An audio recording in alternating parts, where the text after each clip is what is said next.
Coming up on the Sports Desk, the Torrance Panthers junior Peewee squad went up against the SoCal Falcons in a battle of two of the undefeated teams in the junior Peewee division. I'll get you the highlights and more from that game. Plus, reporter Brittany Johnson gives us an update on El Camino College's new stadium. Get ready for my sauciest plays of the month and a whole lot of boom sauce. All of this and plenty more is coming up right now.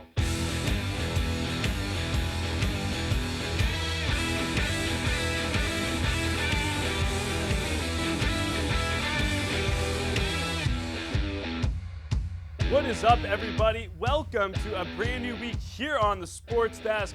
I'm your host, Collin Kushner. Hit me up on Twitter all year long with pics, video, or if you just want to chat about sports. If you give me a shout, I'll put your tweets, pics, and videos right here on the show. Wild week of prep action in the books. I'll be running around town all year long, so if you see me around, say what's up. I'll be out with my slingshot and boom sauce tees, and maybe, just maybe, I'll hook you up with some Sports Desk swag. To start off the show, let's check in with the Torrance Panthers junior Peewee football squad. They have been just as hot as the weather outside here in Southern California. A perfect 4-0 coming into their second home game of the season. The undefeated Panthers taking on the other undefeated team, the SoCal Falcons. Coach Leeds chatting with his team, the Panthers, 4-0, taking on the SoCal Falcons. They're 4-0 as well. Let's pick it up in the second quarter. 6-0 Panthers. Rashawn Carr with the big run. He's going to take a big hit here at the end. Carr, he's all pumped up. Let's pick it up in the third quarter. Same score. Jeremy Smalley for the Panthers. Smalley blocks the punt. What an effort. That's going to be picked up by the Falcons, and he's running for his life there. He's all swallowed up by the Panthers. Ensuing drive for Torrance. Rashawn Carr, another big run, eludes one tackle and runs it up the sideline. Carr cuts up the middle, a couple fakes, and he's brought down past midfield. Very next play, botched handoff, fumble. It's recovered by the Falcons. To the fourth, Torrance clinging to the 6-0 lead. The Falcons, they take off right up the middle, and he sees daylight. SoCal up 7-6. Under 2 to play in the fourth. Falcons up 13-7. Now Torrance knocking on the door. Toa Ortega is going to get the pitch from Carr. Ortega looks to the corner of the end zone and incomplete. Very next play, false start on Torrance. They're moving in the wrong direction again. False start again. Torrance not looking good with under a minute to play. Carr, end zone, incomplete. And the final play, Rashawn Carr, he's going to get taken down behind the line of scrimmage. That's your ballgame. The Panthers fall for the first time this season to the Falcons. So the junior Peewees dropped their first game of 2015. Rashawn Carr with the beauty of a toss to Andrew Vanlerberg early on, but SoCal's late rally seals a dub for the Falcons. All the other Panthers squads in action as well. The Tiny Mites and Grace Brethren finished with donuts. Over in the Mighty Mite division, the Panthers squeak by the Falcons, and the junior midgets also come out victorious against the El Segundo Eagles. Over in Peeweeville, the Panthers fall to Grace Brethren, and the midgets fall to the West Side Vikings. Okay, so now to prep football. Remember, every Friday night, check out Friday Night Lights on the Sports Desk, exclusively on YouTube for highlights, post-game reactions, and more from all of your Torrance-based high schools. And for more in-depth analysis and coverage, tune in to the actual Sports Desk. Down south, the Spartans looking to go 4-0 for the second consecutive season. Last year, they beat Carpinteria to win that fourth game. South hasn't lost to the Warriors since 2013. The Spartans averaging just over 44 points in their first 3 games this year. First quarter, no score. Carpinteria fumbles the football. That's recovered by the Green Squad. We're still knotted at 0-0 a few plays later. Carpinteria. This is what's going to happen. Gabe Zuniga drops. He's going to get picked. And they're going to take this deep. He keeps running, And he gets the old jersey pulled down by Bryce Vanis. Still no score, second quarter. Cameron Dillon right up the middle, shakes off a few guys, tackled in, but he's in for the score. 6-0 Spartans, second quarter after a huge Carpinteria interception. Cameron Dillon with the slam down. That's a WWE move. Score is still 6-0. Third quarter, touchdown. Cameron Dillon shakes off a few, goes to the edge, cuts back up the middle, a couple more guys, and presses in for the touchdown. He shook off the entire Carpinteria team. 13-7 now to the fourth. First and 25. Zuniga airs it out. Noah Harrison. Give me some. In for the score. Untouched. 2-point conversion good. 21-7 is your final. South comes up victorious against Carpinteria once again. Even more impressive, the Spartans are now 4-0 for the second straight year. Speaking of 4-0, here's a little side-by-side comparison of the 2014 Spartans compared to this year's squad. Both teams won their first 4 games. The 2014 Spartans outscored this year's team by 28 points and allowed 21 less in the first 4 games compared to 2015. Staying over at South, let's talk some school spirit. Whoop, whoop! The Spartans were the first school to take on the SportsDesk's Spirit Week Challenge and decided to show their spirit with a very patriotic theme. The Greenhouse is rocking their red, white, and blue in the stands for South's home football game against Carpinteria. With week 1 in the books, West High, you are up next. Post your school spirit pics on Instagram and Twitter using the hashtags TheSportsDesk and Warrior Spirit. Reporter Brittany Johnson will be looking for how much spirit you got. Now, over in Tottaland, Torrance still searching for their first dub of 2015. The Tartars have given up 129 points through their first 3 games of the 2015 schedule. It's date night for Torrance with the El Segundo Eagles. No, not dinner and a movie involved. To Zamperini we go.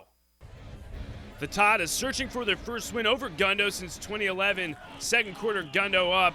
That's a touchdown. 13-0 Eagles. Under 2 to play in the second. 21-0 El Segundo. Eric Suarez off to the races. Ooh, he's going into the end zone untouched. There's the afterburners. Torrance down 21-7. Third quarter, same score. Jason Keel finds Shaman Moore. Josh Evans can't make the tackle. Helmet flies off. Moore's in for the easy score. That's 28-7. Eagle leading. The Tartars can't come back. 41-7 is your final from Zamperini. The Tartars' struggles this year continue. In the 4 games played so far, Torrance has given up 40-plus points in 3 of them. Up north, the Saxons have been hashtag killing it, and I mean hashtag killing it. 2 shutouts in a row, and Mr. Mike Juarez has accounted for 17 touchdowns in North's previous 3 games. The Saxons' winning ways continue with a 43-0 massacre over Inglewood. It's North's 3rd shutout in a row and 4th time scoring 40-plus points this season. North absolutely crushing the game right now. Since that opening loss to Redondo, the Saxons have won their last 4 in a row, putting up 180 points, and have only allowed, drumroll, 14 points. What? That's 156 minutes of shutout time for the Saxons and counting. Let me put this into perspective for you. That means the Saxons haven't allowed a score since the 3rd quarter of their 2nd game of the season against the Peninsula Panthers. Boom sauce. Staying over at North, I'm going to throw a name at you, and let's see if you've ever heard of him. Mike Juarez, that sound familiar? Thought so. I mean, we talk about him a lot on the show, and he might be one of the most talked about football players in the South Bay. Juarez was recently selected as a U.S. Army All-American. In a ceremony at North High, the USC commit was presented with his jersey. He's the first football player in Saxon history to be named the U.S. Army All-American game, which will be held in San Antonio at the Alamo Dome on January the 9th.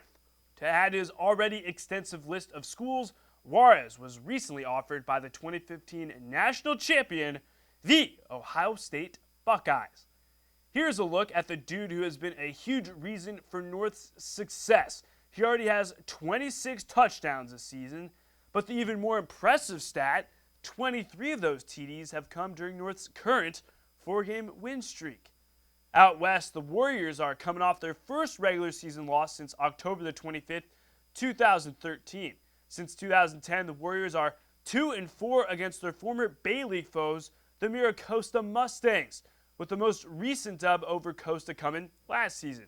The Stangs sneak by the Warriors 28-26, handing West their second straight loss.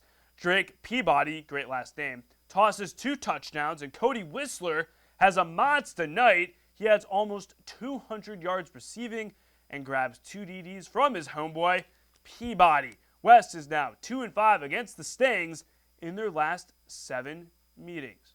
Just like I talked about on last week's show, West was handed their first regular season loss since October 2013 at the hands of Peewee.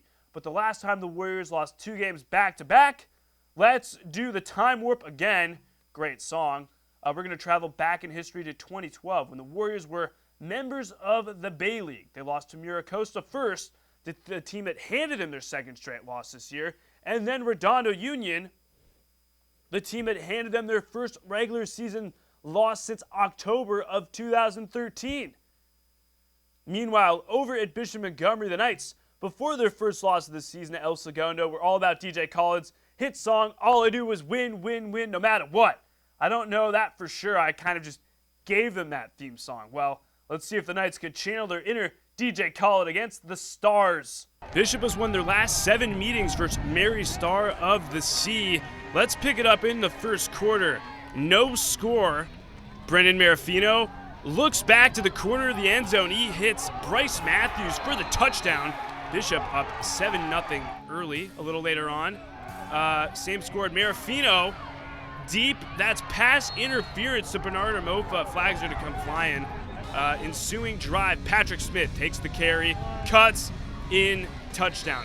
14-0 Knights. Second quarter, Bishop up 21-0, 3rd and 8. Marafino fakes the handoff, fakes out the cam off. That's to Christian Arevalo. Bishop with a commanding 28-0 lead at recess. Hall of Fame ceremony going down. Third quarter, Knights up 28-6. Mary Star with the touchdown. Bishop's lead cut to 15. To the fourth quarter we go now. Mary Star scored 19 unanswered points. Marafino, corner of the end zone. Bryce Matthews, touchdown. Flag comes down too, doesn't matter. The Knights up big. And a few plays later, next Mary Star drive. Bryce Matthews pick. He's off to the races. He's going to get down deep into Stars territory. And then Marafino hands off Patrick Smith. He goes, boom sauce. That's a touchdown. 42-19 is your final over at Bishop. Bishop gets back on track with a huge dub over Mary Star. Cue it up, because all they do is win, win, win, no matter what. It's the 4th time since 2012 the Knights have lost their game before Mary Star and then went on to beat the Stars. It's also the 3rd time since 2010 the Knights have won their first 3 games, dropped the 4th, and then went on to win their 5th game. Both of those seasons, the Black and Gold lost in the first round of the CIF playoffs. Staying over at Bishop, the Knights inducted 7, don't worry, it's French, new members into the school's Athletic Hall of Fame.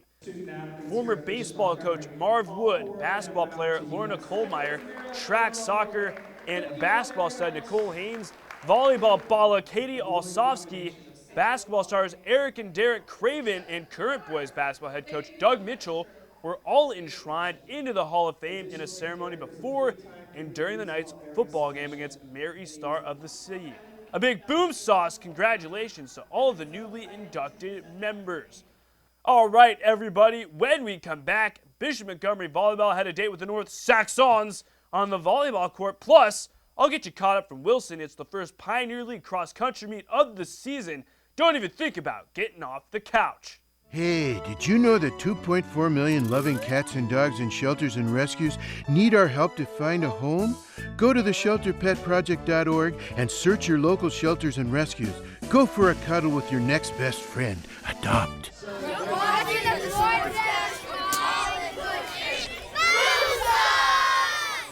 A big thanks to the Torrance Panthers junior Peewee football squad and the cheerleaders for that intro. I absolutely love it. Welcome back, everybody. Check us out on Instagram. That's the SportsDesk TV for any cool pics and video from your South Bay sports scene and an inside look at the show. On the volleyball court, we have the Bishop Montgomery Knights taking on the North Saxons. The Knights getting pumped up, coach chatting with them. The Saxons, they're getting a little pep talk too. Hands up, and the cheers about to go down. Let's pick it up in the first set. 23-all. Aaron Howell set. Micaiah von Stensvich, boom, point North. 24-23 Saxon lead. Very next play, Rebecca Taines for Bishop off the Saxons. We're all tied at 24. Still tied at 24. Michaela Bradford's shot. It's going to go out of bounds. Bishop up 25-24. And they keep going back and forth. Next play, Aaron Howell sets. Allison Lacey finish. 25-all. Later in the first, 26-25 North. Sydney Hall with the kill. We're all tied up. Bishop and North rallying a few plays later. Knights up 27-26. Micaiah von Stensvich spike blocked by Sydney Hall. Bishop takes set number one, 28-26. Bishop grabs a dub over North, their third non-tourney win since winning the South Bay Classic just a few weeks ago. Down south, the Spartans sweep the Peninsula Panthers. Don't you just love that? 3-0. It's the Spartans' third win over the Panthers since 2012. Over in Totterville, El Segundo sweeps Torrance in a quick 3-set match. Coach Squire and Co.'s struggles in 2015 continue. And rounding out your prep volleyball news, we have the Warriors from out west. They fall to Los Altos 3-1. Torrance, West, and North all look to get back on track after tough losses. Time to grab your Asics. Who's down to run 3 miles with me? Anyone? I'm just kidding. Let's chat about the first Pioneer League track meet of the season. The West boys and South girls with huge afternoons. Tata Robert Williams finishes in first place. Ryan Vogt from West in second, and Brian Huang from Spottonville in third. The Warrior boys took first place overall as a team. On the girls' side, Grace Katina from South finishes in first. Jessica Nakahira and Megan Newman finish in second and third place for the Tartars. The Spartan girls grab first place overall as a team. Let's hear what South assistant coach Rick Esponda had to say after their first Pioneer League meet. Coach! Really proud of the kids. They had a great race. We are training hard through this first league meet, and so I know the kids were tired coming into this race, but our girls won, and girls varsity won, and the boys varsity took second.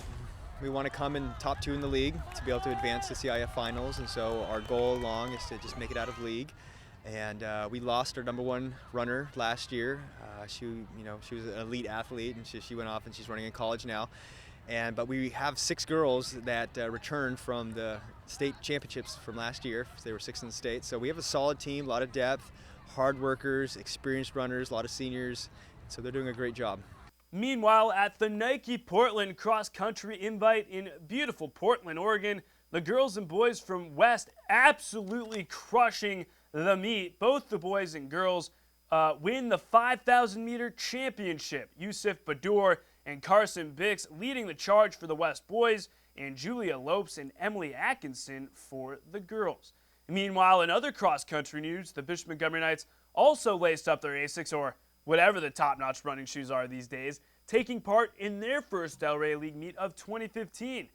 Boys varsity runner David Aguilar is the first Knight to cross the finish line with a time of just over 18 minutes. For the girls, Olivia Pope finishes her race in just over 21. The Knight boys as a team finish in last, and the girls in third behind Bishop Amat and LaSalle.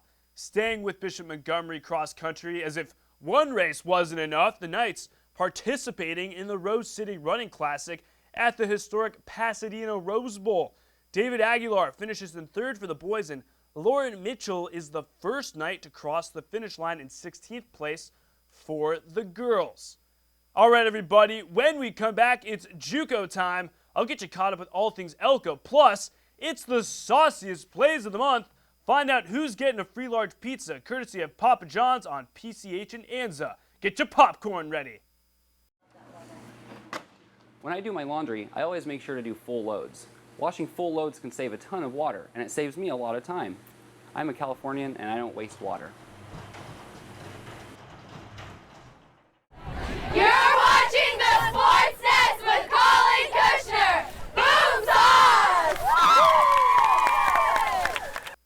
Big thanks to the Tartar cheerleaders, Boom Sauce. Welcome back, everybody. Hit me up on Twitter. Send in your selfies, your pics, video from sporting events going down around town. I'll get you on the show. Plus, I'll be running around all year long with my slingshot, hooking you all up with some SportsDesk swag. So, if you see me, say what's up, and maybe, just maybe, I'll get you a Boom Sauce tee. Okay, back to sports. The remake of The Longest Yard with Adam Sandler and Chris Rock was an extra mediocre movie. But the best part, and I mean the best part, was that El Camino College's historic Murdoch was the football stadium they used in the final showdown between the gods and the cons. Since the movie made it to theaters back in 2005, the stadium has been torn down and is nearing completion.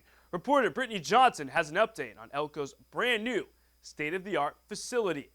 A few years ago, Murdoch Stadium and its memories were demolished, all in the name of progress. Coaches who've been here for so many years, it's a sensitive time for them because they see, the big thing for our field was the tunnel. Everybody identified with the tunnel.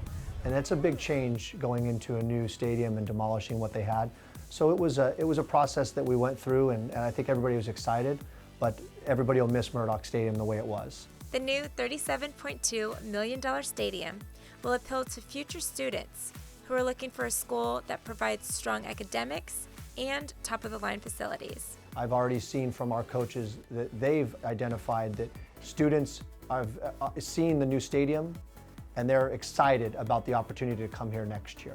The stadium is set to debut summer 2016. It has a visitor's capacity of about 4,000 and a home side capacity of about 7,000 seats. It comes equipped with state-of-the-art track, as well as lockers for the players and artificial turf for the football and soccer teams. In spring of 16, we plan on having graduation. The other parts of it, we're working with the foundation to see if we can have a special opening prior to any other events being in there. But I'm sure we'll have a great kickoff for not only soccer, but football when we open the fall of 2016. This stadium will not only benefit students, but the Torrance community. The transition from a high school student to being able to stay in the Torrance area and compete at El Camino College versus leaving our area is something that this new stadium will actually do for us. We'll be able to keep those local students, those great student athletes and the great students that want to take our academic programs and keep them here. For the SportsDesk, I'm Brittany Johnson. Thanks for that story, Brittany. Elko football is in limbo, 2 straight losses, and yeah, now it's the beginning of National Central Conference play, probably the most important games of the season. Let me put National Central Conference play into perspective for you. El Camino is 9-14 overall in conference play since 2011. The Warriors looking to get back on track against Citrus in their conference opener. El Camino tosses up 23 points in a nail-biter over the Owls.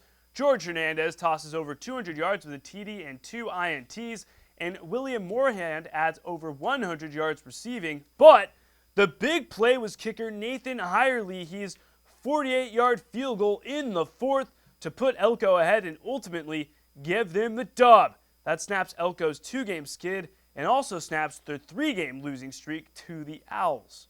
It's hot and humid, so let's chill in the cooler confines of the pool with the El Camino College men's water polo team. The Warriors winless entering the San Diego Mesa tournament, and their losing streak continues. Elko drops their first game to San Diego 22-4 and their second to Citrus 21-4.